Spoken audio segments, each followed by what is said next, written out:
Paul, Jake, LANY. This is amazing. How are you guys? Good. How are you? I'm great, man. This is a long time coming. I'm a Hot Lights original. I've been around for a minute. Yeah. And Jake, you just missed it. Paul and I were talking. I have some family from the Tulsa area where he's from.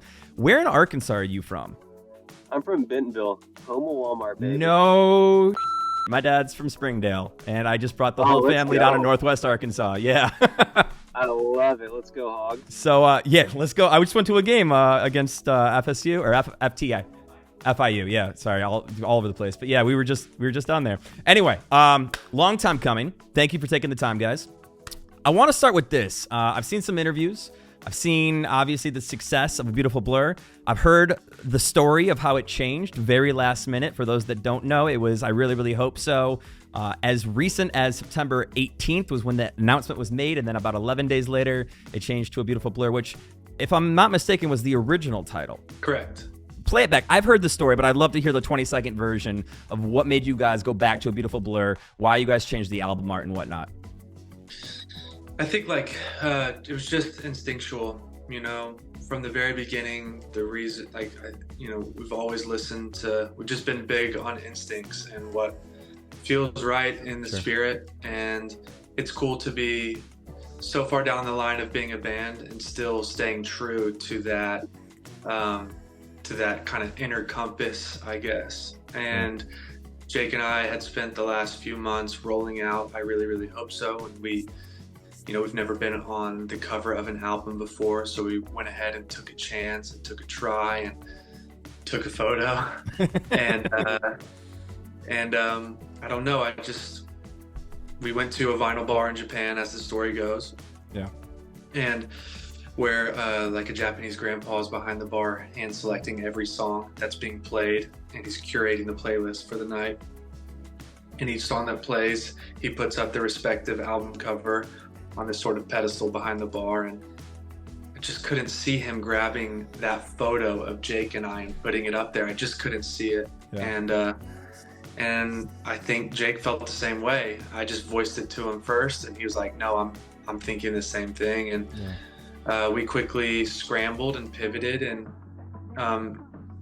now that the album is out and we've played a few shows, we went to Europe and did 14 shows right off the bat of the release of the album. And now as we kind of move into 2024 and working on stage design for the North American tour and for the rest of the year, I'm seriously so glad that we changed it. How long did the new album art take you to make? I guess technically maybe an hour and a half on the train. It started from this photo that I had taken years ago of this kind of blue orb. And I had it in my phone forever, and I kind of mimicked that. And the artwork is obviously really, really simple, and it's very abstract in the sense of it leaves a lot of room for interpretation. And the thing that Jake and I love so much about it is that it looks like it could have been made in 1940 or 2040. Totally. I think, everything we do with LANY, we view through the lens of forever.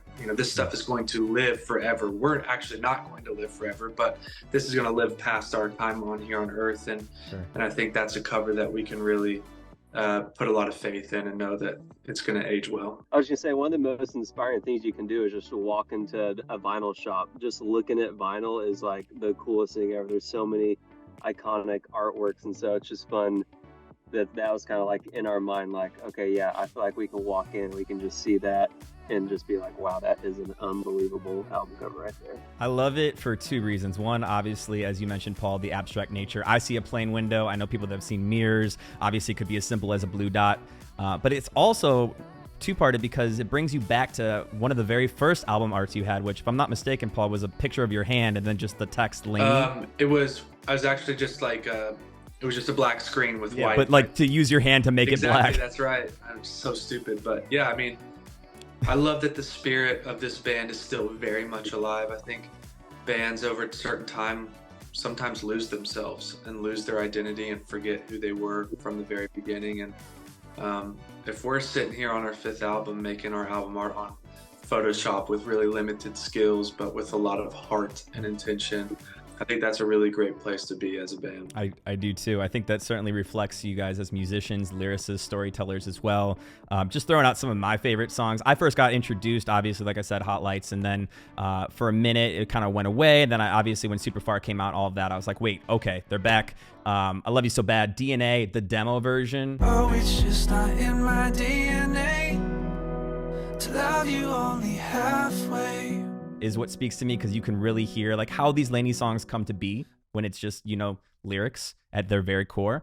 Dancing in the Kitchen, and then Mama's Boy, I Still Talk to Jesus. You might not believe it, but I still talk to Jesus.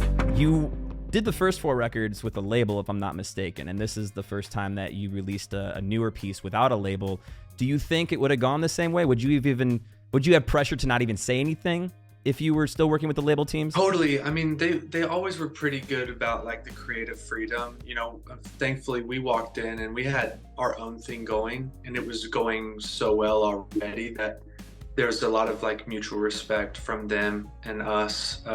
You know, we never really had an A&R. We basically turned in every album, and then they're like, you know, this is the album. And but I do think that there would have been a lot of people in the office saying, no, it's too late, we can't do that, it's crazy, like it's going to cost too much money, this doesn't make sense, you know. And that is one amazing thing about being independent, is being able to pivot so quickly.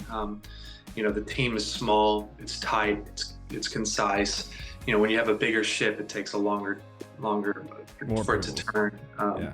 So that's definitely one of the advantages, for sure. One of the many advantages. You were quoted on an interview saying, you know, obviously we have these milestones in life and these big moments, but there's a lot of little moments between milestones, within milestones. And that's where a lot of the, you know, in my opinion, beauty of storytelling comes from.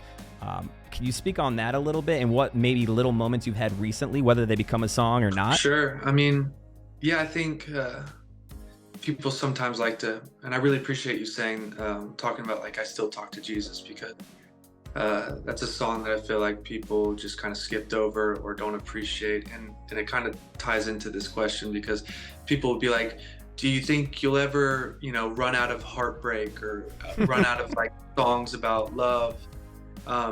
It's an interesting question, because no, first of all, like, I think life is so incredibly nuanced, and there's so much that we don't know than we do know. And just honestly, like, the more I go through life, the more questions I have.